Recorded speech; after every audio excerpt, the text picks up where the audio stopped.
পৃথিবীতে সব স্বামী আপন হয় না, সব স্বামীকে আপন মনে করা যায় না। মাথায় রাখবেন, যেই স্বামীকে আপনি সব কিছু উজাড় করে দিয়েছেন, তার সঙ্গে আপনি অনেস্ট ছিলেন, তার সঙ্গে আপনি লয়াল ছিলেন, তাকে বাদ দিয়ে অন্য কারো কথা আপনি চিন্তাও করেন না, আপনি তার জন্য কলিজা ছিঁড়ে রেখে দিয়েছেন, তবুও সেই স্বামী আপনার সঙ্গে বেইমানি করে, আপনার সঙ্গে চিট করে, আপনার ইজ্জতে আঘাত করে, আপনাকে অন্যের সামনে ছোট করে কথা বলে।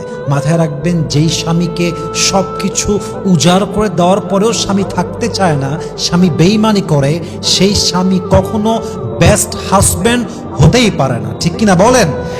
এজন্য আজকালকার যুগে স্বামীকেও বিশ্বাস করতে হয়, মেপে বিশ্বাস করতে হয়। স্বামীকেও ভালোবাসতে হয়, কিন্তু লেভেল বুঝে ভালোবাসতে হয়। আর আজকালকার যুগে যেই মানুষ নিজেকে বাদ দিয়ে অন্যকে বেশি ভালোবাসে, তার জীবনে সে সবচেয়ে বড় বেশি বাস খায়। ঠিক কিনা? আল্লাহ সব মেয়েদেরকে বোঝার তৌফিক দান করুক। সবাই আমিন।